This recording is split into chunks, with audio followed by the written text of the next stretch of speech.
কক্সবাজারে সত্য উন্মোচন করায় এনসিপির কর্মসূচি এবং কর্মীদের বিভিন্ন জায়গায় বাধা দেওয়া হচ্ছে, হামলা হচ্ছে।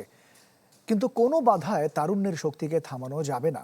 রাতে চট্টগ্রামে জুলাই পদযাত্রার শেষে পথসভায় এসব কথা বলেছেন দলের আহ্বায়ক নাহিদ ইসলাম।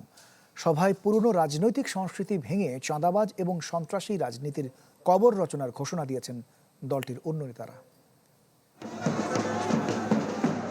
প্রথমবারের মতো কেন্দ্রীয় সব নেতা চট্টগ্রামে, তাই জুলাই পদযাত্রা ঘিরে এনসিপি নেতাকর্মীদের বাঁধভাঙা উচ্ছ্বাস। রোববার সন্ধ্যায় বন্দরনগরীতে পদযাত্রা শুরু করে দলটি। জুলাই আন্দোলনের উত্তাল এলাকা বহদ্দারহাট থেকে এই পদযাত্রার নেতৃত্বে ছিলেন দলের প্রধান নাহিদ ইসলাম। কর্মসূচিতে যোগ দেন হাজারো মানুষ। পদযাত্রা শেষে নেতারা যোগ দেন ১৬ শহর বিপ্লব উদ্যানের পথসভায়। সেখানে নেতারা ঘোষণা দেন চট্টগ্রাম থেকে রচিত হবে পুরনো রাজনৈতিক সংস্কৃতি ভেঙে চাঁদাবাজ ও সন্ত্রাসের রাজনীতির কবর। যারা অতীতে আমাদেরকে শাসন করেছে তারা জানতো যে তারা দিন শেষে বাংলাদেশে থাকতে পারবে না। তারা হয়তো ভারতে পালিয়ে যাবে, অথবা আমেরিকা পালাবে, অথবা লন্ডনে পালাবে। সেজন্য তারা আগে থেকেই তাদের ব্যবস্থা করে নিয়েছিল। তাদের সেকেন্ড হোম বানিয়েছে।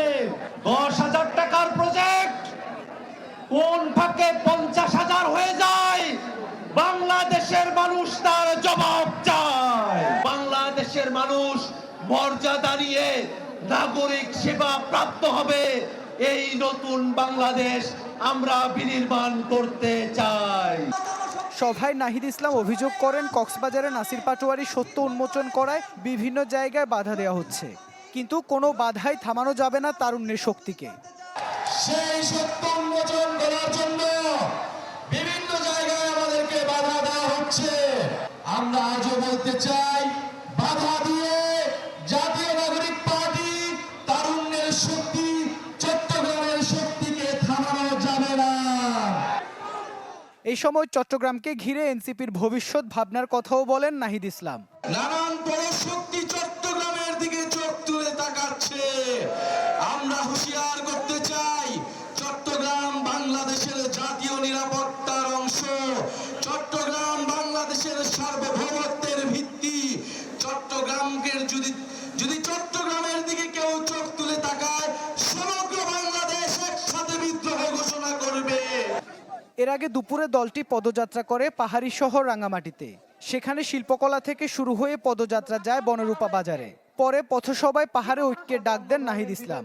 আমরা জাতিবিদ্বেষ, ধর্মবিদ্বেষ সবকিছুর ঊর্ধ্বে গিয়ে একটি শান্তি সৌহার্দ্যের চট্টগ্রাম পার্বত্য অঞ্চল আমরা গড়ে তুলতে চাই। পদযাত্রা শুরুর আগে সকালে চট্টগ্রামে জুলাই শহীদ স্বজনদের সাথে কথা বলেন এনসিপি নেতারা। ইবেন মীর, চ্যানেল 24, চট্টগ্রাম।